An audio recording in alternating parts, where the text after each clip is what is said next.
Muy buenas noches, gracias por acompañarnos en Créditos y Consumo. En la noche de hoy nos acompañarán Luis Echarte, analista económico, y también Sebastián Hacha. Estaremos tocando temas muy importantes para la teleaudiencia relativas al mercado de créditos y consumo en nuestro país. A la vuelta a la presentación comenzamos con nuestro programa. Créditos y Consumo. Auspician VIXA. Crediágil. Credisolución a tu alcance. Carsa. Ibiza. Serfín, creciendo juntos. Universo de Créditos y Consumo. SDM Créditos. Electrobam. Apoya Dr. Valé. Estamos con el licenciado Luis Echarte. Luis, gracias por acompañarnos en Créditos y Consumo. Un gusto para mí visitarte y estar en este programa. Luis, para que toda la audiencia te conozca un poco, si puedes comentarnos algunos trabajos que viniste realizando en el mercado financiero local. Sé que estás hace tiempo asesorando a numerosas empresas del rubro financiero, del rubro crediticio. Sí, bueno, con mucho gusto. Realmente yo soy uruguayo y he adoptado vivir en Paraguay desde el año 94, inicios de 94. Me instalé en Paraguay a hacer el programa microglobal de crédito del Banco Interamericano. Trabajé 5 años en el Banco Central, en una banca de segundo piso, induciendo a la banca formal a ingresar al microcrédito con esa operación del BID. Es el origen de la Agencia Financiera de Desarrollo. Se dio ahí en el Banco Central. Y bueno, en esa época fue una época muy fermental porque es una estrategia inversa a la que se tiene ahora, donde el sector financiero formal fue a competir por el crédito minorista y obviamente con todo el set de banca de segundo piso y además con el ámbito regulatorio propicio para incentivar la competencia. Y después he seguido, nos quedamos viviendo acá, en Paraguay, y asesorando de México para abajo en todo lo que es microfinanzas, inclusión financiera, banca de desarrollo. Y acá en Paraguay, bueno, proyectos, después de eso trabajamos en la parte agropecuaria, crédito agropecuario en las cadenas de valor, proyectos con USAID, con diferentes cooperantes. Es invertir en el pequeño productor rural, pero con cadenas de valor. Es algo un poco más difícil que lo que es el crédito de comercio, claro, porque el producto tiene que estar encadenado, o sea, hacia los mercados. Y ese es su crédito con la banca comunal también. Entonces siempre en las actividades de microfinanzas con bancos, financieras, casas de crédito, fundaciones. A Crecer venís asesorando hace un tiempo también en algunas cuestiones específicas. Así es, a Crecer también con el tema de la parte regulatoria y la parte de mejores prácticas hacia lo que es la protección al cliente. Entonces eso para ya anticipando lo que es la regulación que se viene del Banco Central. Esas son las buenas prácticas que está adoptando Crecer. Y bueno, ese es y últimamente estamos en un proyecto que está viniendo a Paraguay, que está fresquito, recién aprobado por el Ministerio Alemán, que es con la fundación de las cajas de ahorro alemanas, un proyecto para apoyo integral a la MIPYME paraguaya, que es un proyecto conjunto entre Paraguay y Argentina. Acaba de ser aprobado. Las cajas de crédito alemanas, que son la banca alemana, la banca del pueblo alemán, sí. Y entonces se instalan en Paraguay por primera vez con oficinas, y son proyectos de 5 a 7 años. Va a ser muy interesante también eso, porque tiene un enfoque muy interesante de lo que es banca y servicios complementarios a los servicios financieros, principalmente en educación financiera y para el emprendedor. Muy interesante, Luis. En otros programas me gustaría enfocarme en ese tema y dedicarle un poco de tiempo a esa cuestión que comentaste. Luis, esta pandemia genera y va a generar consecuencias económicas muy importantes para la economía del país. ¿Crees que es el momento que desde la autoridad reguladora, entiéndase Banco Central, se realice una reingeniería de la normativa financiera para bancos, financieras, casas de crédito, Tenemos algunas medidas de política financiera que tomó el Banco Central en esta pandemia, pero pregunto si nos consideras que es el momento de que esas medidas sean permanentes para lo que se viene. Sí, de hecho ahora estamos justamente en la medida que adoptó el Banco Central, no solo el Banco Central de Paraguay, todos los bancos centrales, todos los reguladores, es la antítesis a las medidas prudenciales. Sí. Ahora es, muchachos, salgan a dar créditos porque está todo parado y nada se computa y etcétera. Lo que sucede es que el dinero está en los bancos, sí, pero el dinero no sale de los bancos y no es solamente decir lo saco, lo dejo, sino que para que salga a los bancos tiene que haber demanda de crédito. Lo que no hay es demanda de crédito por un problema de actividad económica, por un problema de sensibilidad, de expectativas que no están alineadas a lo que es retomar la actividad anterior, ¿no? Entonces tampoco se puede hacer magia. Ningún comité de crédito en su sano juicio va a otorgar hoy masivamente crédito porque no están las condiciones dadas. Por eso es que se hizo el fondo de garantía, no muy exitoso porque no ha funcionado como debería, porque justamente eso es lo que debe sustituir esa falta de mercado. Es una intervención para poner lo que falta. Y eso acá no ha funcionado así, entonces el mercado está muy perimido. Otros dicen que las cosas estas no se solucionan con crédito. Yo entiendo que sí, que la parte crediticia es muy importante, porque el crédito tiene algo, por eso te decía en el programa, que introduce, el oficial de crédito le inyecta al cliente adrenalina. O sea, tener que esa presión de trabajar. Ese es el mundo desarrollado, que le llamamos desarrollado, si no sigamos viviendo entonces sin metas, sin objetivos, sin progreso. Entonces esa mecha, esa pólvora es la que está faltando.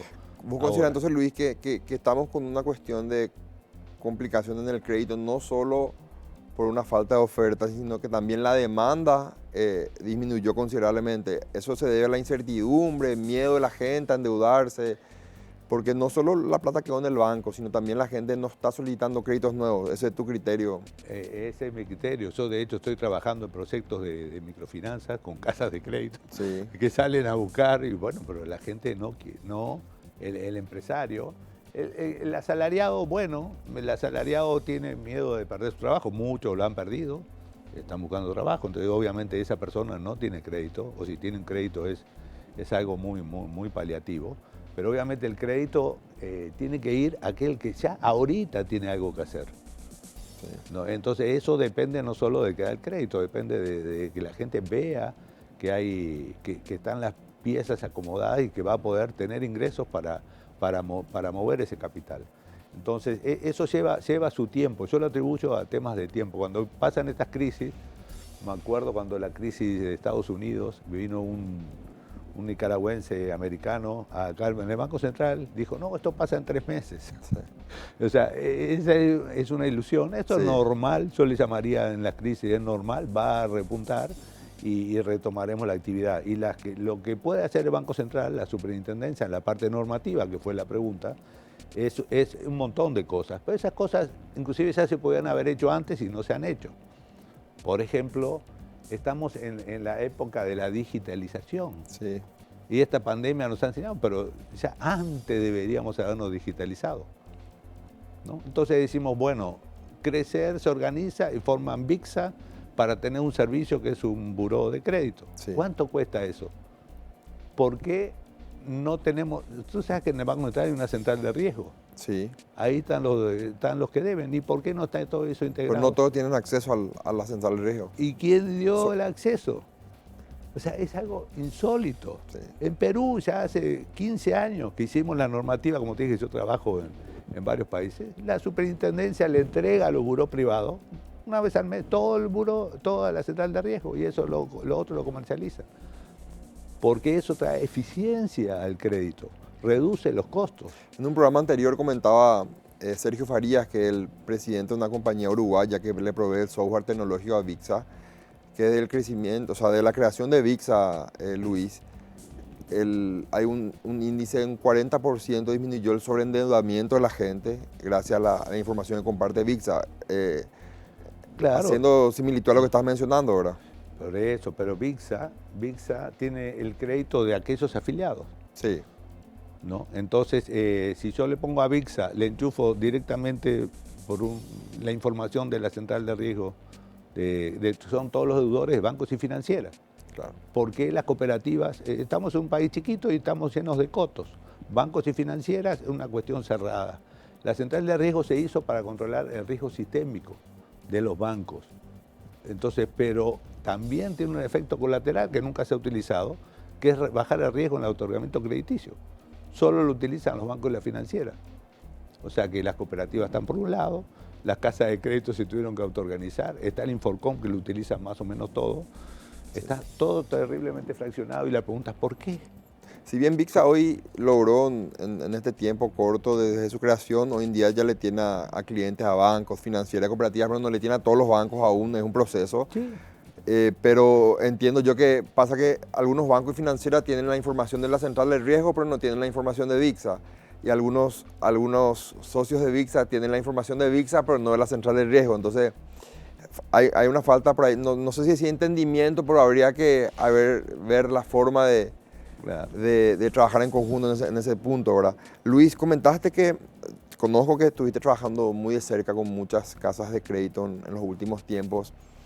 Quiero conocer tu opinión. ¿Qué a tu criterio aportan las casas de crédito al mercado financiero? Bueno, las casas de crédito son Fíjate que las casas de crédito tienen muchísimos más clientes que todo el conjunto de financieras. Porque solo las de crecer tienen más cantidad de créditos. Lo que pasa es que en los sistemas financieros, todas las estadísticas que se muestran en el Banco Central, cuando uno mira, siempre ve guaraníes, millones de guaraníes, no ve familias. Sí. Entonces, las casas de crédito trabajan con la base de la pirámide. Entonces, ¿cuál es la importancia? Increíble la importancia que tiene la casa de crédito.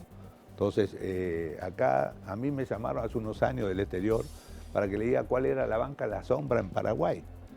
La banca La Sombra en Paraguay es muy simple, es lo que el Banco Central con la nueva inclusión financiera excluyó y generó las casas de crédito, todo este movimiento, que antes las casas de crédito eran chiquititas porque los créditos estaban en la banca formal. Al fin y al cabo, los negocios se organizan porque hay demanda, oferta y demanda. Entonces, lo que me parece bien que existan eso, lo que hace falta es que esos operadores estén conectados. Fíjate que las casas de crédito, ¿qué pasó en la pandemia? No estaban recién con la normativa del Banco Central para ser registradas y fuera de todo alcance oficial. No estaban conectadas en el país. Está el prestamista de última instancia, que es el Banco Central, está la Agencia Financiera de Desarrollo, están todas las instituciones, los seguros, el Fondo de Garantía, etcétera. Que la lucha fue incluir en esa red de contención, porque el sistema financiero, las finanzas son la contracara de la economía real. Sí, claro. Es el flujo circulatorio. Entonces, no puede haber operadores tan importantes que estén desconectados.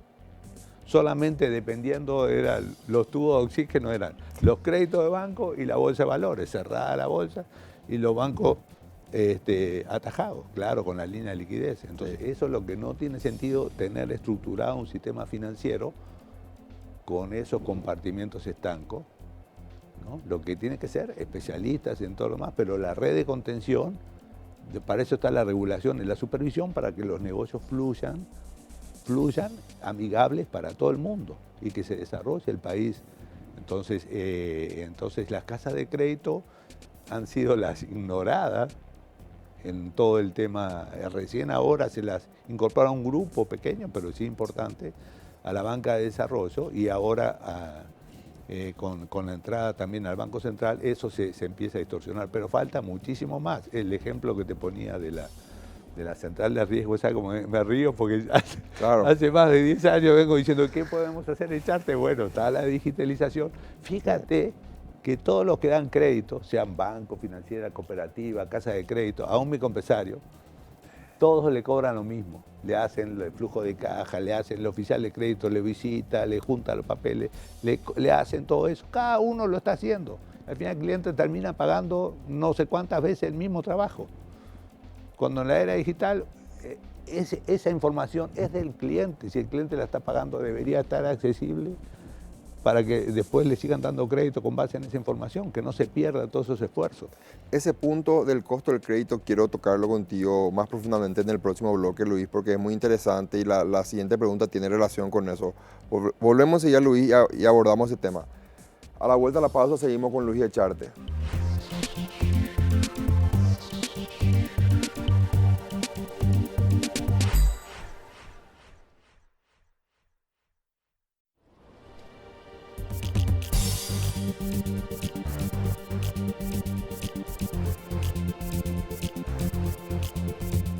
Seguimos con Luis Echarte.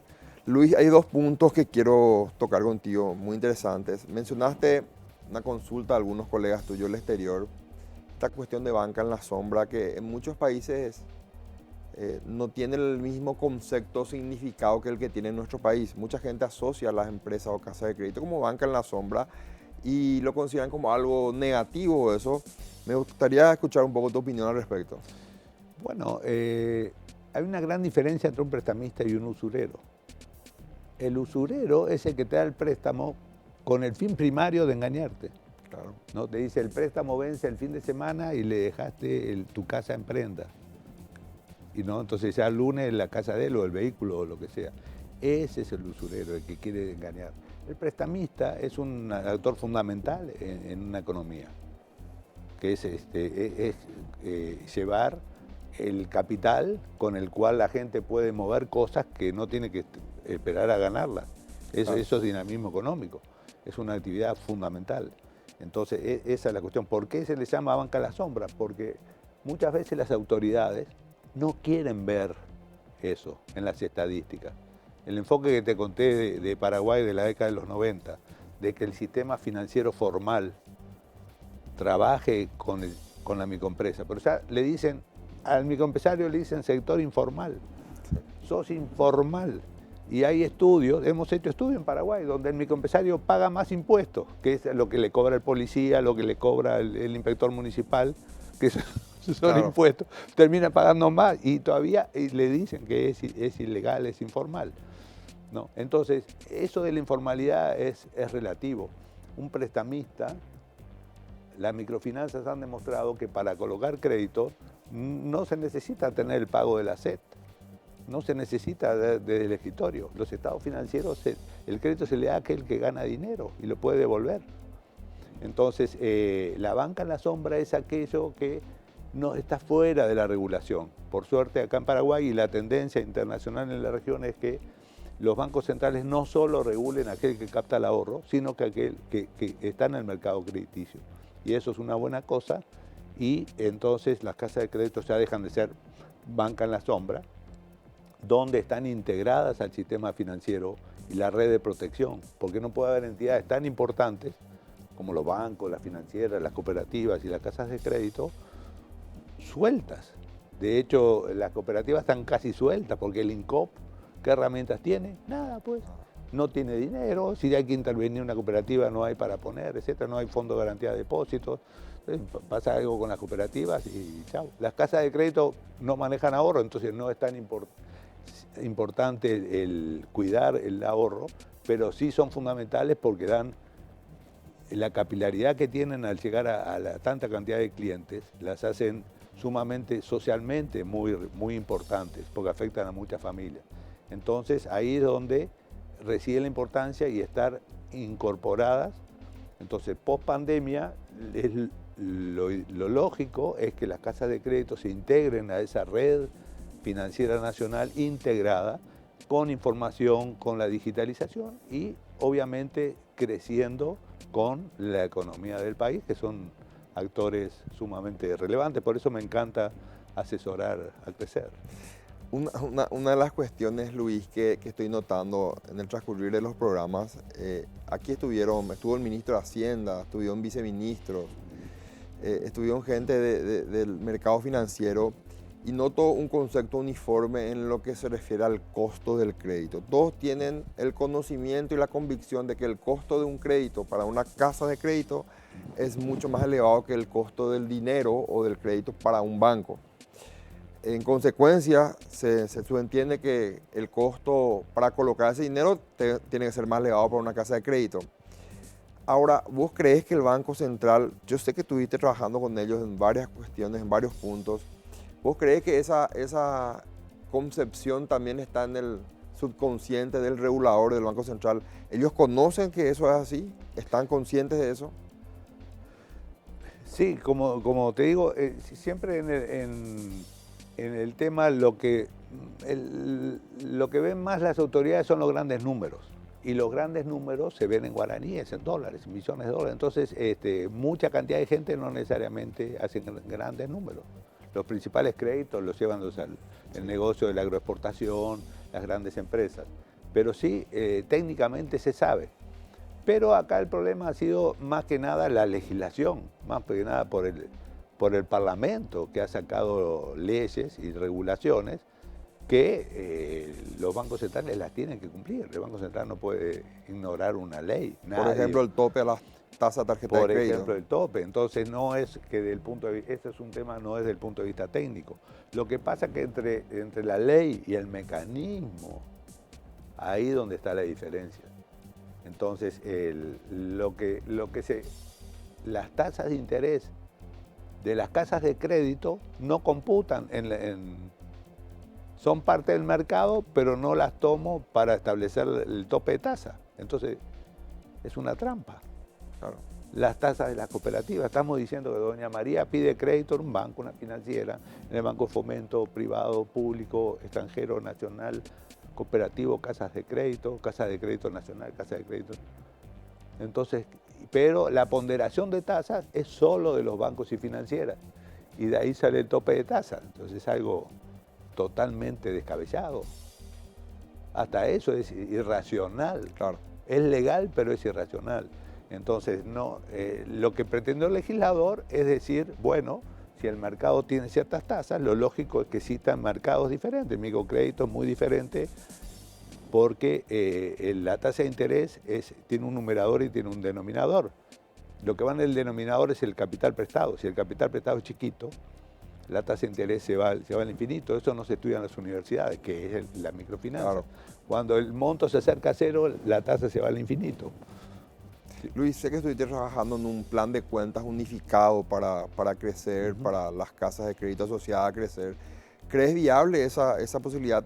Obviamente, lo ideal sería que las socias de crecer al momento de iniciar una regulación con el Banco Central tengan un plan de cuentas unificado. Ahora, que ello no implica que ese plan de cuentas sea similar al de un banco, una financiera.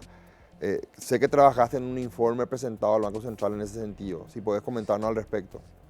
Sí, con mucho gusto. Realmente fueron los colegas de BDO, pero me cabe la de la ley porque yo vengo del plan de cuentas. Sí. Yo hice el plan de cuentas de Bolivia. Después, el que está casi todo Centroamérica es el mismo. Soy contador de profesión.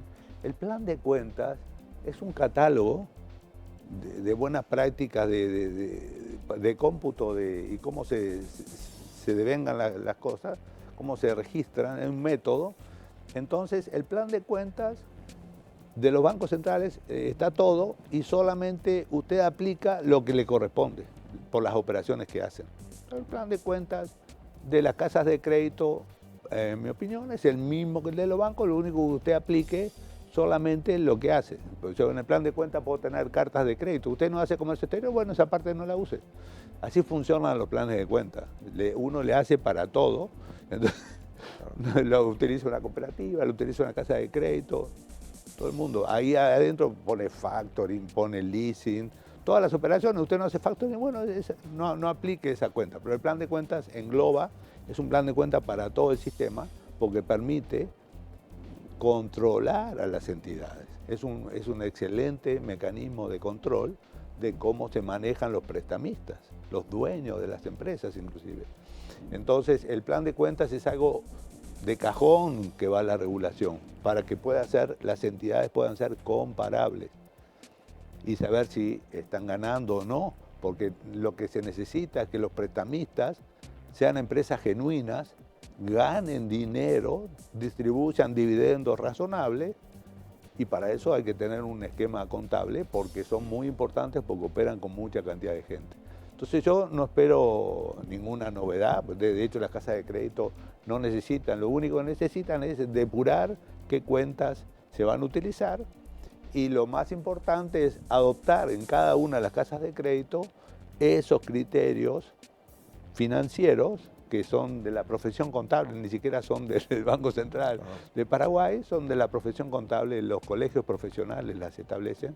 Lo que pasa es que la banca tiene sus propios principios, para eso está el Banco Central, y hay que irlos adoptando en un régimen gradual de adopción de la contabilidad bancaria, por decirlo así, o financiera, sí. Porque una casa de crédito puede estar aplicando provisiones según un criterio, otra devenga, otra de las comisiones del otorgamiento la da de ganancia el día que otorga el crédito, otro las devenga. Entonces esa uniformidad que se necesita es lo que se va a venir para que todos apliquen la misma forma de registrar y con un plan de adecuación, ahí vamos, eso va a hacer que las casas de crédito sean más fuertes, más fortalecidas y les facilite el acceso a financiamiento al tener esas pautas y esa supervisión del registro en el Banco Central.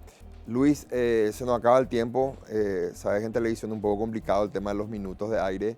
Los temas que estamos tocando son muy importantes y quiero contar contigo. Voy a organizar un programa donde vamos a hablar de otras cuestiones regulatorias para el gremio, para crecer, para las casas de crédito. Y te agradezco de ya tu presencia. Bueno, un placer estar acá en Crecer, Crédito de Consumo y a las órdenes. Esta fue la entrevista con Luis Echarte, aquí en Crédito y Consumo. Seguimos con el programa.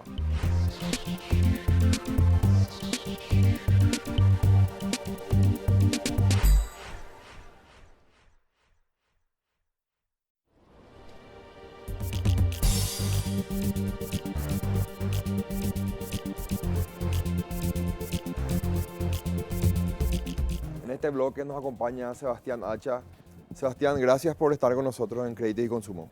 Estefan, un placer estar contigo, con toda la audiencia y bueno, acá en Pro que siempre uno siente como su casa, yo me siento como en casa, así que muchas gracias también a todo el equipo que está detrás de cámara.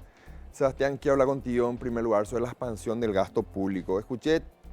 Dividí varios criterios que escucho de los profesionales en la materia y del público en general. Algunos consideran que la expansión, el crecimiento del gasto público en nuestro país está dentro de los límites normales. Otros consideran que la calidad del gasto es muy mala. Y otros consideran que estamos totalmente desfasados y que estamos entrando en un momento peligroso de endeudamiento. ¿Qué opinas al respecto? Yo estaría entre el segundo y el tercer grupo. Lo que pasa es que hay gente que te saca un ratio de cantidad de habitantes por gasto público, entonces supuestamente estamos bien, estamos mejor que Uruguay, te dice.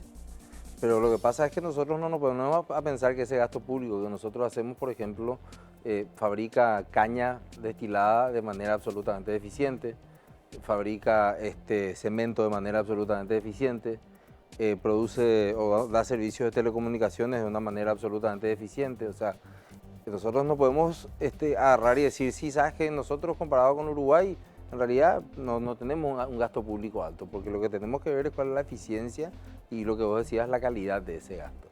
Si a eso sumamos que la respuesta que da el gobierno hoy en día al sector privado es, a ver, sector privado formal, ajustense ustedes sus cinturones, hagan todo el esfuerzo que puedan, traten de no despedir a nadie, traten de cubrir por lo menos el 40% del salario de sus empleados, pero yo voy a sacar un crédito para pagarle el sueldo 100% a los funcionarios públicos.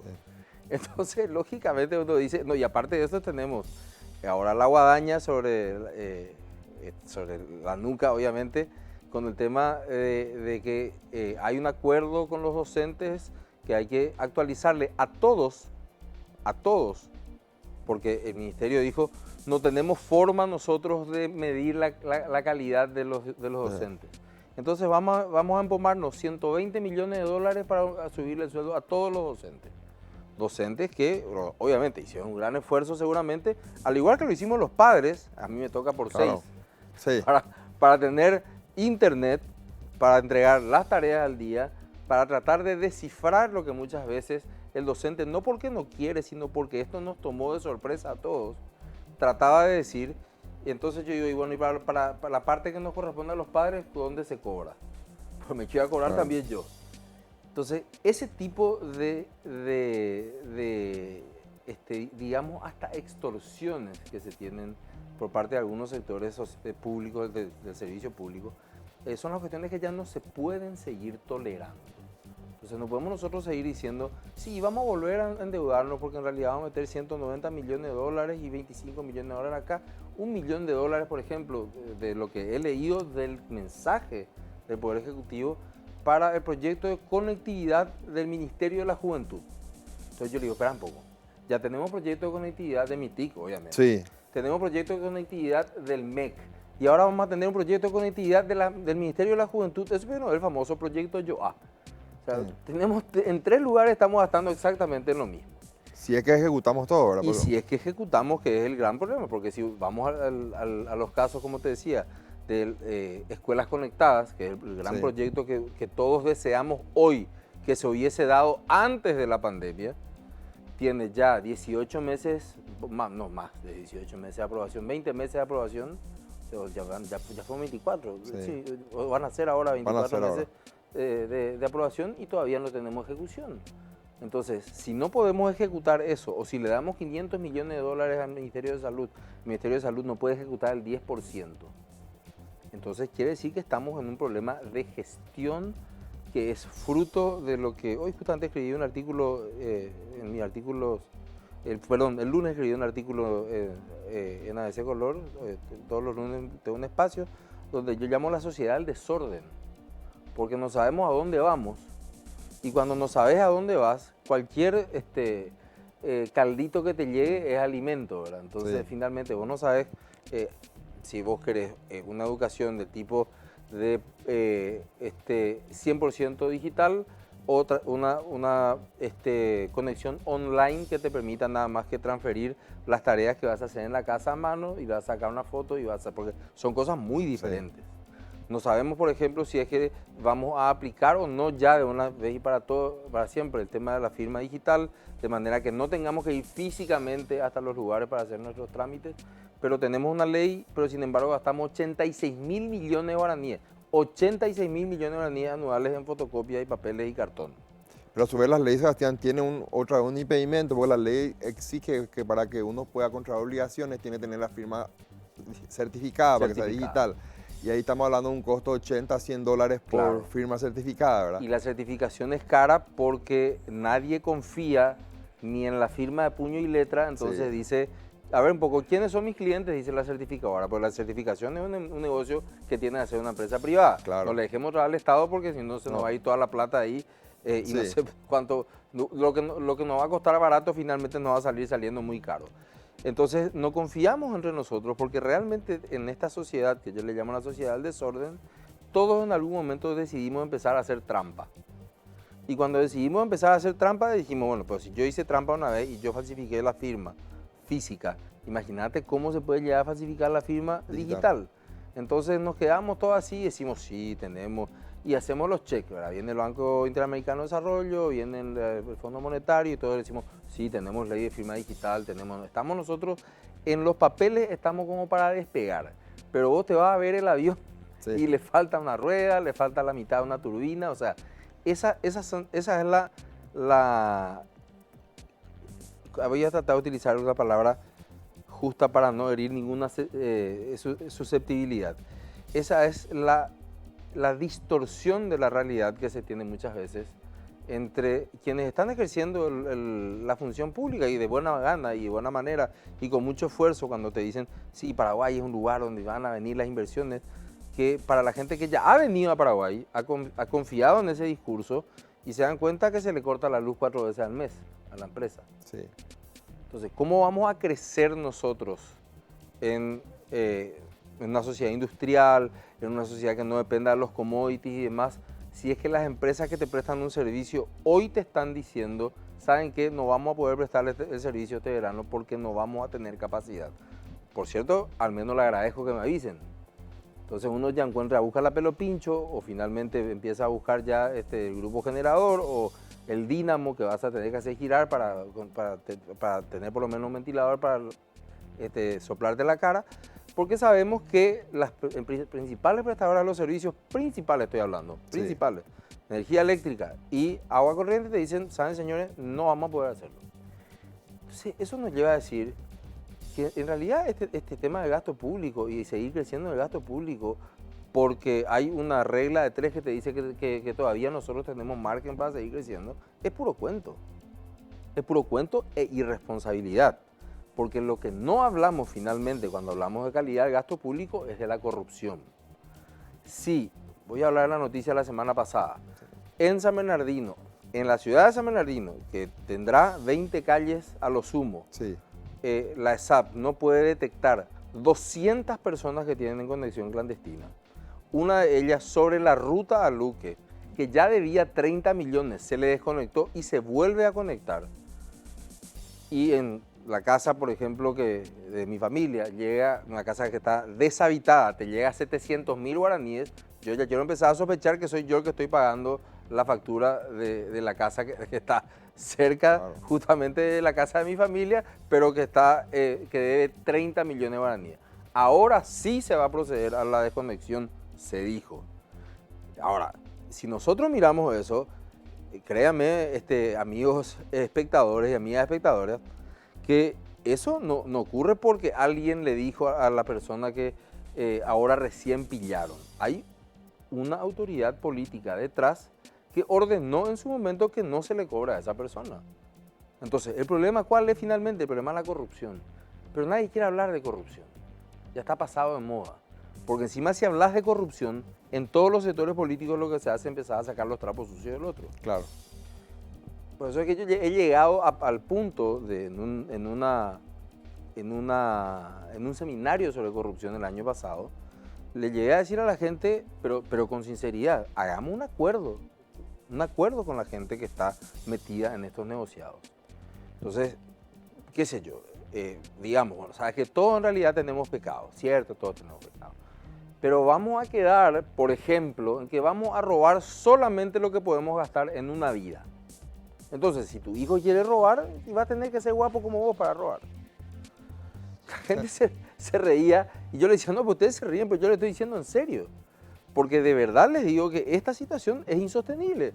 Entonces, si nosotros nos reunimos para hablar del problema del gasto público y finalmente los teóricos del gasto público te dicen, en realidad el problema de Paraguay es que tenemos que gastar más. Una senadora dijo hace poco, hasta la corrupción es redistributiva, dijo. Entonces quiere decir que el problema de la corrupción no nos importa. Y si el problema de la corrupción no nos importa, podemos seguir haciendo buena letra y los cheques que te decía, que nunca vamos a llegar al investment grade que tanto queremos, que queremos ser un país con grado de inversión, que queremos que vengan los inversionistas, porque no podemos ni siquiera solucionar el problema de los carros hidrantes del aeropuerto. No te digo que no podemos renovar nuestra principal central aérea, sino que no podemos comprar bien los carros hidrantes. Entonces, yo lo que quiero es hacer un aterrizaje a la realidad para tratar que este tipo de cuestiones, la falta de educación, la falta de infraestructura, la falta de cambio, que finalmente se traducen en la mala calidad del gasto público, la mala inversión pública o la deficiente inversión pública, sean tan interesantes en las redes sociales como el caso del presidente del Club Olimpia y el amañamiento supuesto de los partidos. Sí. ¿Por qué? Porque el día que a la gente le interese realmente, como le interesa a su club, este tipo de cuestiones, ahí vamos a empezar a tener políticas públicas. Y no al revés. Porque a los políticos no les vas a meter una agenda si hoy en día no tenés 72.000 tweets en una hora sobre un tema. Hasta los políticos empezaron a hablar ahora ya de fútbol y el tema del caso Trovato y demás cuestiones. ¿Por qué? Porque se dieron cuenta de que es el poder de las redes sociales. Exactamente. Es un muy buen río revuelto donde algún pescadito vas a poder sacar.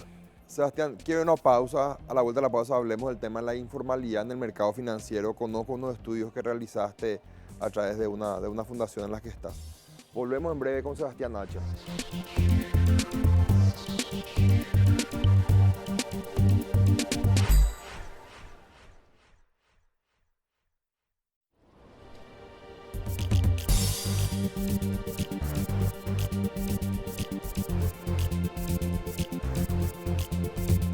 Seguimos con Sebastián Hacha. Sebastián, sé que en la Fundación Pro Paraguay estuvieron haciendo un estudio muy importante referente a la informalidad. Quiero traspolar ese tema de la informalidad, que puedo hacer una breve reseña de lo que es informalidad en el país en sí, pero me gustaría llevarlo un poco más al mercado financiero. Sí, es que está directamente... a ver, toda la literatura que en los 7 años venimos desarrollando en Pro Desarrollo Paraguay con respecto al tema de la informalidad, es que hay dos cuestiones principales. La primera es el acceso a la burocracia estatal para tratar de tener un RUC y por consiguiente el acceso a tener créditos. Sí. O sea, no existe no es que hay personas que salieron adelante con Cambachivache, no existe eso. O sea, el crédito es el elemento esencial para que las personas puedan salir adelante en una situación de informalidad. Y el crédito más caro es el que no existe. Eso es lo primero que quiero poner. Esa frase me gusta, el crédito más caro el que no existe. Claro, porque nosotros hemos invertido, y no poco dinero, en una estrategia nacional de inclusión financiera que creo es el check, ¿verdad? Sí. Chequeamos, hicimos nuestro checklist, tenemos una estrategia nacional de inclusión financiera. Yo estuve en el acto inaugural cuando todavía estaba Carlos Naps, y digo Carlos Naps porque es una persona muy representativa dentro del sector económico del país. Fue miembro del directorio del Banco Central en su momento. Después Carlos se retiró de la iniciativa. Y realmente todos nos quedamos con las ganas de saber qué más iba a ser la Estrategia Nacional de Inclusión Financiera. Sí. ¿Verdad? Porque si nosotros hablamos del sector bancarizado, hablamos solamente del 19% de la población. Sí. O sea que hay un 81% que necesita un crédito y que el sistema o sea, el Estado no le está dando facilidades para acceder a ese crédito. Por el contrario, lógicamente, siguiendo las normas de Basilea y todo lo que sabemos y demás, tiene una gestión que yo podría decir está dentro de la zona de confort. El Estado está dentro de su zona de confort y de hecho, como hemos visto, ¿verdad? Hablamos del agua, hablamos de todos los servicios públicos. Dentro de esos servicios públicos también está el servicio de control financiero. Entonces, ¿por qué el Estado le gustaría o tendría la necesidad de tener más trabajo en materia de créditos? ¿No quieren? Claro. Entonces, se limita a supervisar a algunos actores nada más. Entonces te dicen, no, las cooperativas nosotros no, los créditos comerciales tampoco, no, las tasas comerciales tampoco nosotros. Nosotros hablamos solamente de estas tasas acá. Pero estas tasas acá son solamente para el 19% de la población. Entonces, definitivamente, si yo veo eso y digo, leo el último informe del BID, de desigualdad, informalidad, digo, algo tengo que hacer con la informalidad, algo tengo que hacer con el acceso a crédito. Y para que accedan al crédito es muy importante que esas personas puedan ser sujetas también de obligaciones tributarias y puedan pagar sus impuestos. Entonces amplío mi base tributaria y somos más paraguayos los que pagamos impuestos, de manera que el año que viene, cuando Hacienda dé la vuelta a la alcancía y no se caiga una sola moneda, no tenga ganas de levantarnos a los mismos otra vez los impuestos. Habías dicho una frase en un programa, Sebastián, donde los ricos... eso es la frase de Robert Reich. Sí, habías mencionado. Sí, Robert Reich, que fue secretario de Trabajo del gobierno y un catedrático de la Universidad de Harvard, el gobierno de Clinton, decía, en este país, decía, en los Estados Unidos, ni los ricos ni los pobres pagan impuestos, pagan solamente la clase media. Porque los ricos tienen exoneraciones tributarias para sus grandes empresas y sus grandes emprendimientos y sus corporaciones, y los pobres tienen subsidios. Sí. Y en el medio estamos los boludos, que somos los que pagamos impuestos, ¿verdad? Entonces, esa es una realidad en los Estados Unidos. Imagínense lo que será aquí. O sea, de hecho, creo que uno de los temas centrales de esta campaña es si Trump pagó o evadió o eludió impuestos. Bueno, no sabemos, está ahí la discusión. Pero aquí eso ni siquiera se habla. Entonces, cuando hablamos de trabajar, y lo ha hecho Colombia de una manera muy interesante, desarrollando productos que tienen que ver directamente con las tecnologías, desarrollando medios de pago electrónicos, desarrollando no solamente billeteras de pago, sino servicios de crédito. Porque una cosa es, yo te paso plata para gastar, que está muy bien, es un avance muy importante, Sí. pero yo necesito quiero que vos me prestes plata para que yo pueda gastar, por la misma vía, el teléfono.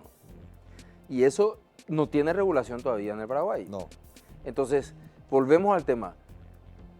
¿Por qué nos estamos ocupando solamente de la lenta regulación de lo que ya existe, en lugar de dar pasos decididos y agresivos para que la gente pueda tener un crédito?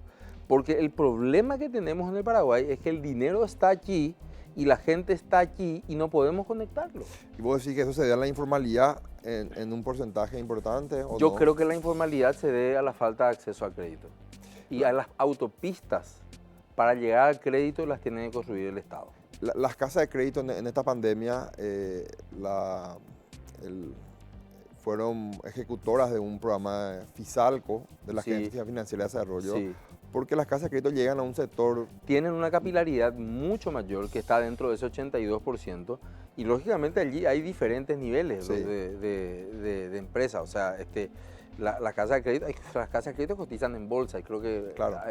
creo que hay un consenso de que cotizar en bolsa hasta hoy en el Paraguay es lo más transparente que existe. Y creo que eso es, ese tipo de soluciones debería estar mucho más impulsada por el Estado, porque nosotros necesitamos capilaridad para eso. Nosotros necesitamos que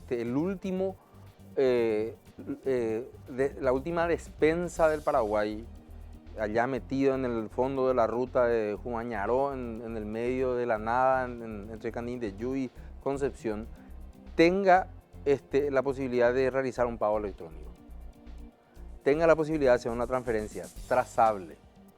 Y eso se puede hacer. O sea, yo a esta altura ya no acepto que me digan que no se puede hacer. Me pueden decir, y yo voy a respetar desde el gobierno, ¿sabes qué? No queremos hacer, porque no tenemos los suficientes recursos humanos para...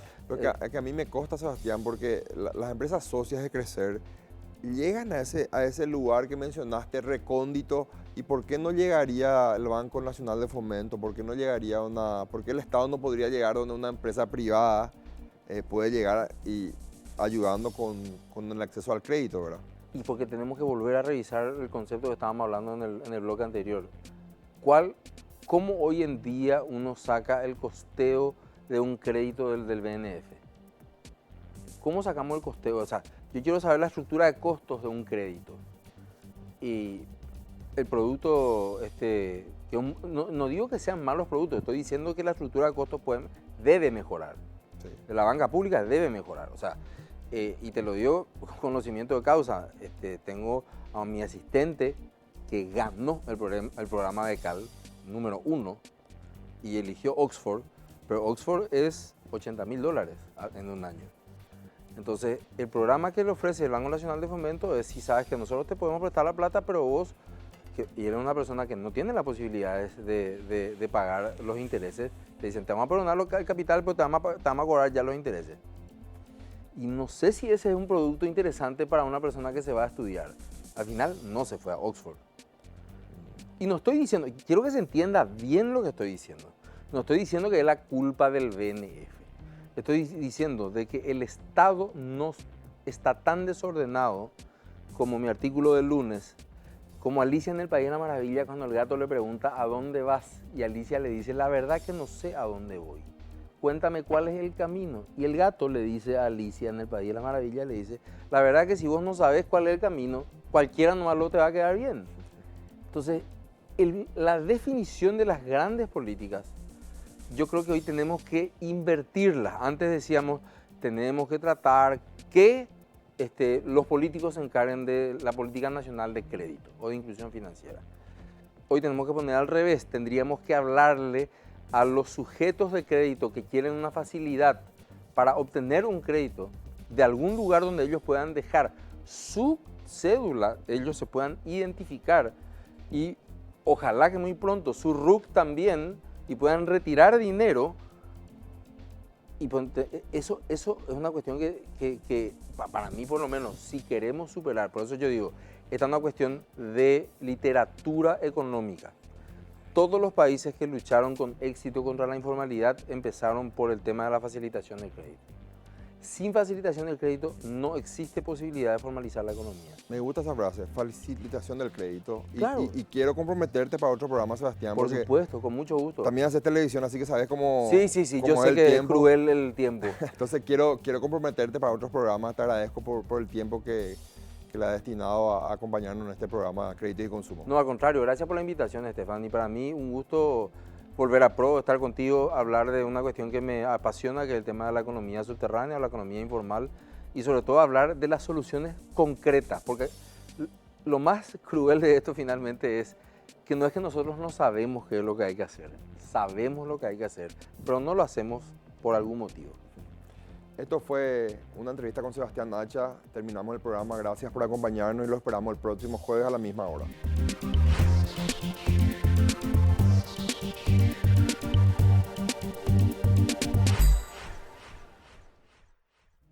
Crecer presentó Créditos y Consumo.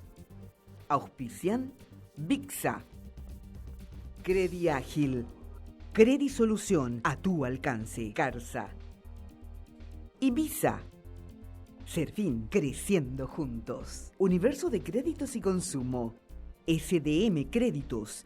Electrobam. Apoya Dr. Valé.